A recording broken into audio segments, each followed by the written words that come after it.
一个非典型顶流的诞生。流量常常被视为最直接、最具诱惑力的通行证。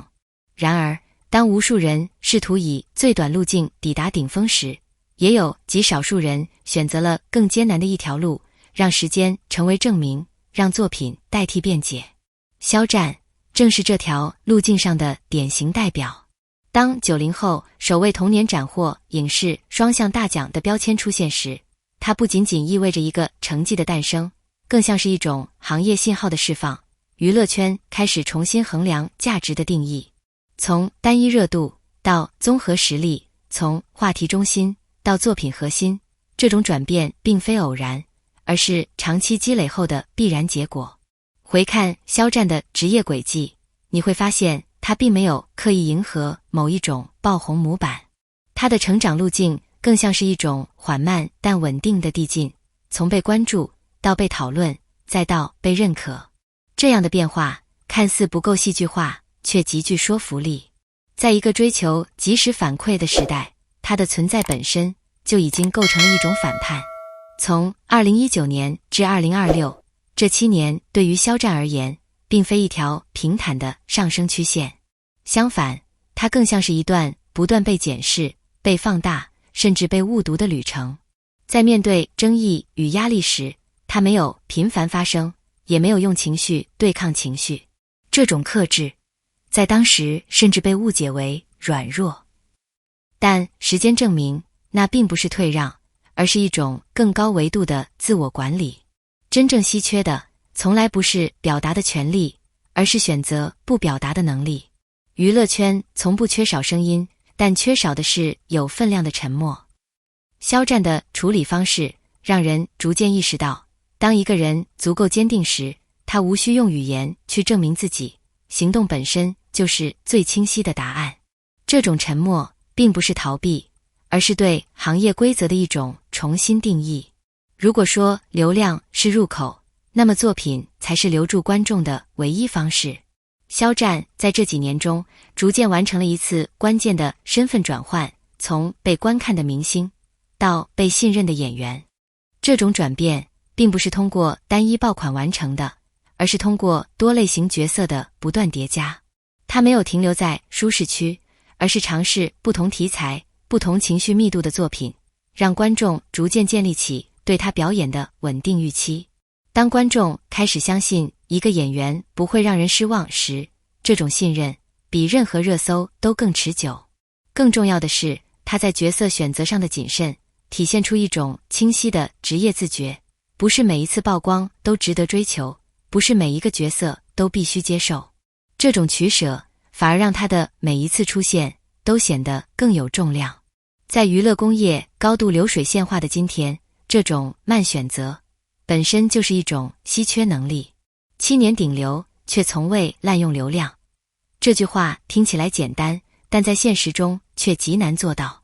在一个鼓励频繁曝光、持续制造话题的环境中，肖战却始终保持着一种相对克制的节奏。他并没有让自己的影响力成为情绪宣泄的工具，也没有把公众关注转化为无意义的消耗。这背后其实是一种对影响力边界的清醒认知。真正成熟的公众人物懂得一件事：影响力越大，责任越重。而责任并不仅仅体现在公益或发声上，更体现在不过度占用公共注意力。当一个人可以在拥有巨大关注的同时，依然选择节制，那么这种自我约束本身就是一种高级表达。也正因为如此，当他获得双奖的那一刻，人们看到的不只是荣耀，更是一种被时间验证的合理性。肖战的这段经历并不仅仅属于他个人，它更像是一面被时间不断打磨的镜子，清晰地映照出整个娱乐行业正在发生的深层变化。这种变化并非一朝一夕的转向，而是在观众审美、平台机制与创作逻辑多重作用下逐渐形成的一种新秩序。观众确实在变得更加理性，但这种理性并不意味着冷漠，相反，它是一种更成熟的情感投入方式。他们依然会为角色落泪，为剧情心动，但不再轻易被空洞的设定打动。真实与质量成为新的筛选标准，情绪必须有来源，角色必须有逻辑，作品必须有完成度。换句话说，观众不再满足于被喂养的甜，而更渴望被理解的共鸣。在这样的趋势之下，偶像这个词也被重新定义。观众可以接受一个人拥有光环，但更希望看到他如何在光环之下继续成长；可以理解流量的存在，但更期待流量如何转化为真正的创作能力与作品积累。这种期待本质上是一种更高要求的信任机制，你可以被喜欢，但必须值得被长期喜欢。而行业也在这种不断升级的观众反馈中被迫进行结构性调整。资本开始重新评估投入逻辑，平台逐渐优化内容分发机制，制作方也更加重视剧本与表演本身的质量。从短期爆款驱动向长期口碑沉淀的转变，虽然仍在过程中，但方向已经逐渐清晰。于是，我们看到评价体系正在悄然改变，从谁更红转向谁更稳，意味着对职业寿命与抗风险能力的重视；从谁更会营销转向谁更能留下作品，则意味着内容本身重新回到核心位置。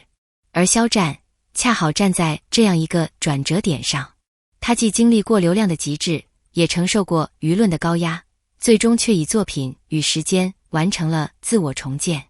因此，他不只是一个成功个体，更成为一种具有象征意义的行业样本。更值得思考的是，他的成功并不是不可复制的神话，而更像是一种路径提示，在喧嚣之中，依然可以选择沉下心打磨作品；在竞争加剧的环境下，依然可以坚持长期主义，不被短期回报所左右。这种选择看似慢，却往往更具穿透周期的力量。也正因如此，它带给行业的价值早已超越了奖项与数据本身。那是一种关于如何在复杂环境中保持方向的启示。当流量终将消散，唯有真实与积累能够让一个人真正留下来。这或许才是当下娱乐行业最需要被看见，也最值得被坚持的答案。感谢你读到这里。或许在这个信息爆炸的时代，我们已经习惯了快速判断、快速遗忘，但肖战的这7年让我们重新思考一个问题：真正值得被记住的到底是什么？是短暂的热度，还是长期的价值？如果你也在关注娱乐行业的变化，不妨在评论区分享你的看法。你认为未来的娱乐圈更需要流量型明星，还是作品型演员？一个公众人物应该如何平衡影响力与责任？在你看来，成功的定义是否正在被重新书写？如果这篇内容带给你一些新的思考，欢迎点赞、订阅，并与更多人一起讨论。因为真正推动行业进步的，从来不只是明星本身，还有每一个认真观看、认真思考的你。